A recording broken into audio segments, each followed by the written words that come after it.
Welcome back to Scoreline. My name is Robinson Okenya. In the first part of the show, we were taking a look at some preparations for school games for second term, and also we took a look at what happened yesterday in Rome Diamond League. In this part of the show, I want us to continue with school games, and yesterday I had a chance of paying a visit to the Mpesa Foundation Academy, and the basketball team, the girls basketball team, finished 5th in the national championships that were held in Mombasa. Last year, they finished 7th. I got a chance of speaking to their coach, that is Shem, and a number of players on what the expectations are for 2026 as they seek to build a strong basketball team. Let's listen in. It's been a really great experience. First of all, joining the Mpesa Academy was a really great experience, basically to me as a young coach. And through that, just coming in and having to start developing the program to where it is right now, it's been really great, also a great experience to my end, yeah. Since you began that program here, what can you say about its growth?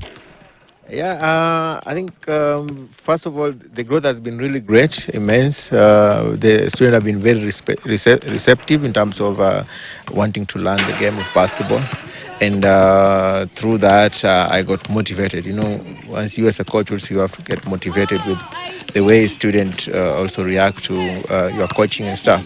And that has really given us the biggest opportunity in terms of also the student working very hard in terms of training. And that gave us the opportunity last year to qualify for nationals. Yeah. Shem, did he get, these are young kids that you're working with. Some of them you're introducing basketball to them from scratch. Like it's the first time you getting to see a basketball and using it. Did it get to a point where you're like, ama niache? No, I think I love the experience. So, ama niache has never been an option to me because starting from zero and introducing them from zero is something that personally I've done before. So I was very much comfortable with that. And being them starting the game at zero level and seeing them to where they are right now, it's really, really great success. And personally, I don't peg my successes with the way we win. I peg my successes with the way the player themselves win in terms of understanding the game and just improving day by day. That is the success personally I envy most. Yeah. You are handling two teams. They have two different needs. The girls have different needs. The boys have different needs, but the goal is the same. How do you manage to handle that? Yeah, it's really challenging because when you're working with boys and then with girls, and then mostly now they are the teen level. So there's a lot of aspect in terms of emotional control and also ego control amongst the boy child and the emotional control amongst the girl child. So the best thing is how do you balance it in terms of your training? Yeah, so and it's been really, really a great experience to me. I can't say it's been a real challenge, but I've learned a lot, even by myself. I've learned a lot working with these kind of two different gender who are teenagers, and then having different kind of expectation, but bringing them into one expectation. Because what we do mostly during the term, when the term opens up, we have a meeting, and the meeting is for student athlete. Yes. So it's not about you being a boy or a girl, but you're a student athlete. So we're in here, like this is an institution at Mpesa Foundation. You're a student first, and then you're an athlete. So the same way you guys sit in class together and do stuff together as students, when you come out in terms of sports, you guys are all athletes and do the same things. So whether you're a boy or girl, so we bring that together, and that really helps grow the game. Yeah. Now, aside from that, as an institution and as an academy, the things that they're taught in class, they've taught about, leadership and sort of things aside from, bookwork. Do you see that translating to basketball? Do you see it on the court? Yes, 100%, because here we have leaders by themselves, and you can see the transformation that is coming up through them with what is being taught in the classrooms. So they really apply that here in terms of, we call it outside class learning, and the things that you can see from themselves in terms of the way they conduct themselves, the way they just behave around and do things within the court environment. It shows a lot that the student department or the faculty is doing a great job, and that translates into the sports. Yeah. As a coach, 2024 you finished 7th overall in the country. 2025, 5th. I mean, is it something that you're looking forward to, that probably next year you'll be among the top 3 or even win it? As much as that you said, you don't look at winning, as the only success. Are you looking at winning the national championship? I think, Robin, winning is a byproduct of great work and consistent training. So personally, I'll keep training. I'll keep doing what I'm supposed to do in training. And then when that time comes, the kids are able to deliver, they will deliver that. Yes. Do the kids know that you are among the top players in the Kenya Basketball Federation League?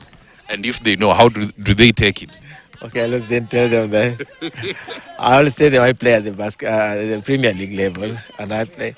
So, okay, them, they believe that their coach is a great player. Yes. So I've never told them like, hey, I'm a great player, but because unaweza waambia you're a great player, alafu mazee waende umepigwa cross ingine kimataifa bana, mtu yeye anakuja baka na like, hey, coach, who's your coach? So they get demoralized. So I always just tell them about them themselves being great, and what I want them is to surpass where I played at that level. And I think even this last year, one of the girls in the program here was selected to the national team. That is Valentine Korir, and she really did great. And when I was 18, I didn't even think about joining the national team. You see, so that is by itself, they have surpassed the goal that maybe when I was 18 I was able to do. So you see, that by itself, I see that as a great progress to me. And some of them were called for the U16 also tryout. So that by itself made a very great platform. We also have Joshua Nderitu, one of the boys who made the national team under 16.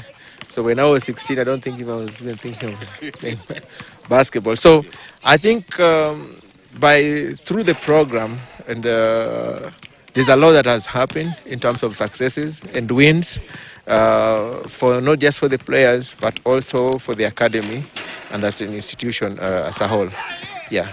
Thank you, Joshua Nderitu, for giving us a chance and to speak to you. And of course, sorry for interrupting your game. Let's first things first. What made you get into basketball? I think I just came into basketball after I finished my 8th grade in 2022. I came here, found amazing facilities. Just fell in love with the game, watching others play, the teamwork, the leadership. That's what made it for me. Yeah. And since you joined it, how has your growth in the sport been? It has been really tough. It has not been a smooth journey.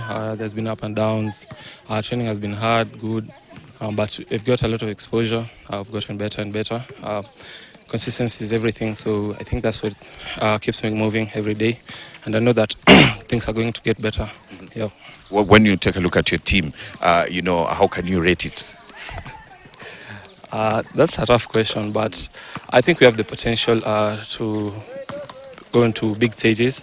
Our team is very talented. There's tough competition, but I think we can do it. We push ourselves, put in the work, we'll make it. Thank you very much, Sharon, for giving us your time. And sorry for, of course, disrupting you from the game that you're playing. What, inspired you to get into basketball? So what inspired me to get into basketball is, first, when I came to this school, everybody was looking at me like, you're tall, you must play basketball and some stuff. And what also motivated me is basketball players are really dedicated, and also see their consistency, and I really loved it because I can not only apply consistency in the basketball court, also saw that is an aspect that I can also apply it in my class. That's why I came to basketball. You guys finished 5th in the national secondary school games. How was the experience? It was really tough playing in the nationals because we met teams from outside Central region, but we tried our best. It was really nice because we got to learn from the other teams. We got to see what they do that we don't have, and it was so glad just to meet other coaches from other teams and also getting to hear their perspective on how our team is, and which it has really helped us as a team. Right now we're working on the areas of improvements that we were given from other coaches, and just from the personal experience that we had, just seeing how other teams play, it was really a nice opportunity for us to have another view of basketball, not just from the central region, but also from Kenya as a whole. 2024 you finished 7th, 2025 you finished 5th. Probably, do you see that growth and eventually winning? Yeah, we're really here to win. That's what I can say. And we believe in growth. You see, we believe that in everything that you do, there's always a room for improvement, and we're really focusing on the room for improvement. Because when we started playing basketball, we never had that view of us being the champions in Kenya. But after our first time qualifying for the regionals finals, that's when we had the picture of, oh, we can really do it. So after finishing 7th in the first KSSA Term 1 games last year, that just gave us an opportunity to see that it's not that hard playing with other teams, and it really gave us a chance of seeing that we can also do it if other teams can also do it. And finishing as number 5 this year, that also gave us a view of we are growing, you see. So right now we also have that energy and psyche of we are still growing and you can win. Yeah. And lastly, do you feel pressured knowing that you're the captain and you have to lead a big number of fellow students? I'm not really feeling the pressure, because what I started with is just telling everybody to have a goal of a view of how you're going to work, you see. So if people already have a view of how you're going to work, you cannot really feel that pressure. There's pressure, but not much pressure, because we have a common goal and everybody is working to achieve that goal. But everybody is working in a different way. That's obvious, of which we understand. But as long as we have a common goal, the pressure is not that much. But also sometimes, see, there's just times that people can be like, they want to, they're like tired or something. But as a captain, that gives me a chance to also see how I can motivate other people, and I also get to learn how I can also motivate myself before motivating the other people. Yes, so it has given me a chance to grow and a chance to understand how people feel and how I can also challenge myself with how I feel before I go and lift the other person. Yeah, it has given me a chance to grow, and I'm really feeling the growth in me. Yes, that is the story of the Mpesa Foundation Academy's basketball team. They finished 5th. The girls team finished 5th in the national championships this year, and they are hoping that in the coming years they can actually win the national championships. And of course, it's all about leadership and trying to put in a lot of effort to make sure that happens. And probably we'll be paying them a visit again to take a look at the other sports that they have, such as football and rugby, to see what they want to achieve from that. Now, let's move away from